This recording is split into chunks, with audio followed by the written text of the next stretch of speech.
अब आपके मन में यह सवाल भी होगा कि आखिर इस योजना की जरूरत क्या थी। तो अब आपको इसके पीछे की सोच बताते हैं, इसमें क्या सोच है। इससे भारतीय सैनिकों की औसत उम्र कम हो जाएगी और सेना में ज्यादा से ज्यादा युवा अपनी सेवाएं दे सकेंगे। उनकी क्षमता, जो युवा होते हैं उनकी क्षमता ज्यादा होगी, वो ज्यादा प्रोडक्टिव होंगे, ज्यादा से ज्यादा युवाओं को सेना में काम करने का अवसर मिलेगा। फिलहाल भारतीय सैनिकों की जो औसत उम्र है वो है 32 वर्ष, जबकि अमेरिका के सैनिकों की औसत उम्र 27 वर्ष है। ब्रिटेन के सैनिकों की औसत उम्र 30 वर्ष है। यानी हमारे सैनिकों की औसत उम्र इन देशों के सैनिकों से ज्यादा है। यानी आप कह सकते हैं कि भारतीय सेना बूढ़ी हो रही है। लेकिन इस योजना की मदद से अगले कुछ वर्षों में भारतीय सैनिकों की औसत उम्र 32 से घटकर 26 वर्ष हो जाएगी। सेना किसी भी देश के लिए उसकी रीढ़ होती है और अगर ये रीढ़ कमजोर हो जाए या बूढ़ी हो जाए तो देश अपने दुश्मनों का मजबूती से मुकाबला नहीं कर सकता। इसलिए सेना में देश के युवाओं को मौका देना एक बहुत ही क्रांतिकारी सोच है। दूसरा कारण यह है कि इससे सरकार हथियारों की खरीद पर ज्यादा पैसा खर्च कर पाएगी। अब तक सरकार को अपने रक्षा बजट का आधे से ज्यादा हिस्सा सैनिकों को उनकी तनख्वाह और पेंशन देने पर ही खर्च करना पड़ता था। यानी आधा जो पैसा है वो तो पेंशन और सैलरी पर चला जाता था। लेकिन इस योजना के लागू होने से यह खर्च धीरे धीरे कम हो जाएगा, क्योंकि इससे पेंशन का खर्च बचेगा। वर्ष 2020 और 21 में भारत का रक्षा बजट 4,85,000 करोड़ रुपए का था, जिसमें से 28% यानी 1,34,000 करोड़ रुपए सरकार ने तनख्वाह देने पर खर्च किए। 26% यानी 1,28,000 करोड़ रुपए सिर्फ पूर्व सैनिकों को पेंशन देने पर खर्च हो गए और केवल 27% यानी 1,31,000 करोड़ रुपए नए हथियारों को खरीदने के लिए बचे। यानी अब आप देखेंगे तो रक्षा बजट का 54% हिस्सा सिर्फ सैलरी और पेंशन पर खर्च हो जाता है, जिससे सरकार चाहकर भी सेना के आधुनिकीकरण पर ज्यादा जोर नहीं दे पाती। लेकिन इस योजना के बाद इस खर्च को, यानी जो पेंशन का खर्च है और तनख्वाहों का खर्च है, इसे कम किया जा सकेगा। आप कह सकते हैं कि सरकार ने इस योजना के तहत काफी कॉस्ट कटिंग की है। हमारे देश में इस समय सरकार 32 लाख पूर्व सैनिकों को पेंशन देती है हर महीने, और पेंशन का यह खर्च one rank one pension scheme लागू होने से काफी बढ़ गया है। तीसरी बात, इससे हमारे देश में हाईली स्किल्ड वर्कफोर्स की उपलब्धता बढ़ेगी। सेना में जो सैनिक होते हैं उनमें अनुशासन तो होता ही है, अनुशासन सीखते हैं, लीडरशिप क्वालिटीज सीखते हैं। इसके अलावा ये सैनिक मुश्किल परिस्थितियों में कैसे काम करना है ये सीखते हैं और ये सब जानते हैं। इसलिए जब सेना का कोई भी जवान हमारे समाज में आकर एक सिविलियन के तौर पर काम करता है तो इससे देश की प्रगति होगी और हाईली स्किल्ड वर्कफोर्स की हमारे देश में उपलब्धता बढ़ जाएगी और हमारे देश के जो हैं बड़ी संख्या में युवा जो हैं वो भारतीय सेना को करीब से देख पाएंगे। एक और बात, ये सिर्फ नौकरी नहीं है, बल्कि आप इसे ऐसे समझिए कि सरकार देश के हर नागरिक को, हर युवा नागरिक को 4 साल तक देश की रक्षा करने का एक मौका दे रही है और इसके लिए इन सैनिकों का 1 करोड़ रुपए का बीमा कराया जाएगा, जिसका प्रीमियम खुद सरकार भरेगी। इसलिए जो बात आज आपको समझनी है वो ये कि सेना में कोई भी व्यक्ति नौकरी करने के लिए नहीं जाता, बल्कि सेना को हम देशभक्ति के नजरिए से देखते हैं। सैनिक हमारे रक्षक हैं और अब सरकार चाहती है कि देश के ज्यादा से ज्यादा युवा भारतीय सेना में आकर 4 वर्षों के लिए देश के रक्षक बने, देश की सेवा करें।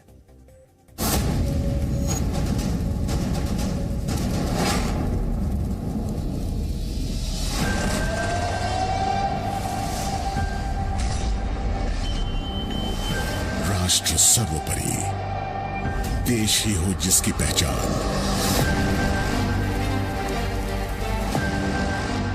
खतरों से आंखें मिलाने का हो जुनून, ऐसे हैं भारत के वीर जवान।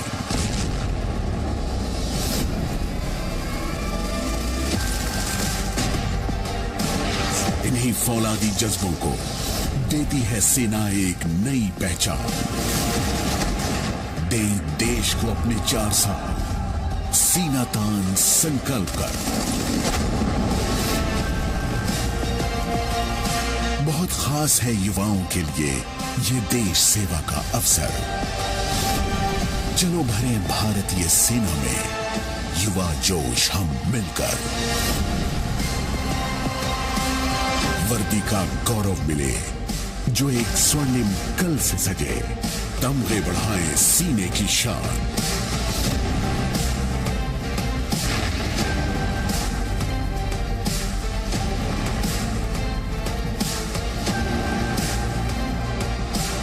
शूरवीर योद्धा हमारे भरे, आत्मनिर्भरता की उड़ान।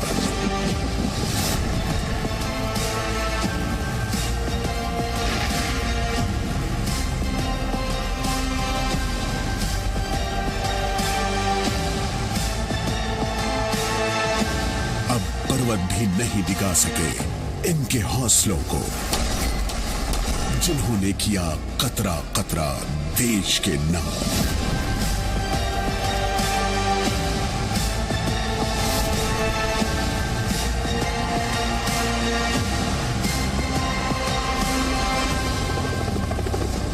बने भारत के अग्निवीर, अग्निवीर बने।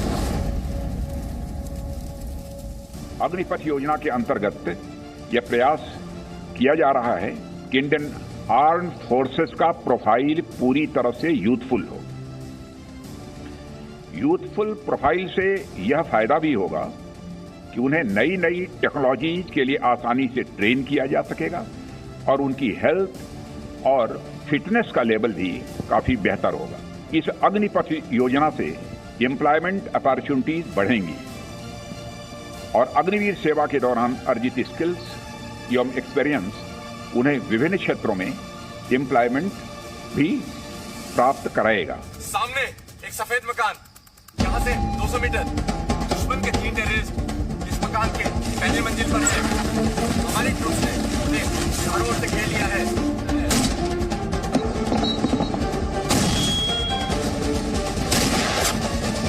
अग्निवीर अपने 4 साल के ट्रेनिंग के दौरान बड़े आसानी से और सरलता से हमारे ऑर्गेनाइजेशन या आर्मी की यूनिट्स में जुड़ जाएंगे और आवश्यकता अनुसार जहां पर भी ज़रूरत पड़े पाकिस्तान बॉर्डर और चाइना बॉर्डर पर इनको हम तैनात करेंगे। और ये हमारा एक मेन फोकस रहेगा कि अग्निवीर स्कीम के इंडक्शन और स्टेबलाइजेशन के दौरान किसी भी प्रकार से हमारी ऑपरेशनल कैपेबिलिटीज़ खास करके बॉर्डर एरियाज़ में इसमें कोई कमी ना है।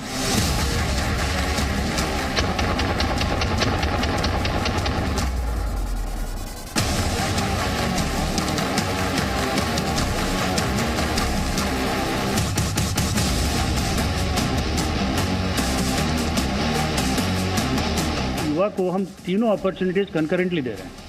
He is straightway starting to earn a fairly good salary with a good, bank balance at the savings at the end of his 4-year tenure. और जो 4 साल के बाद जो ऑप्ट करके सिलेक्ट हो जाता है उसको तो पेंशनेबल जॉब है। जो बाहर जाता है he is a much more confident and skilled youth who can face the challenges of the world.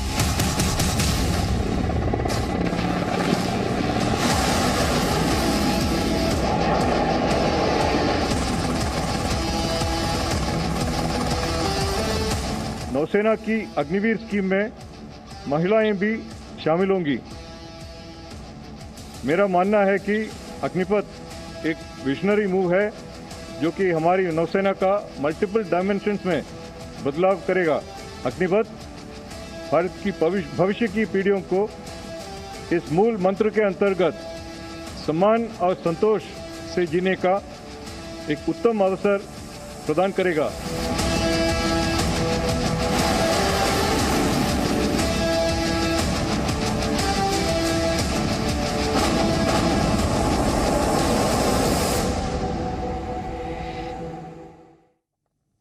फिलहाल दुनिया में 80 से ज्यादा देश ऐसे हैं जहां नागरिकों के लिए सेना में कुछ वर्ष के लिए अपनी सेवाएं देना अनिवार्य है।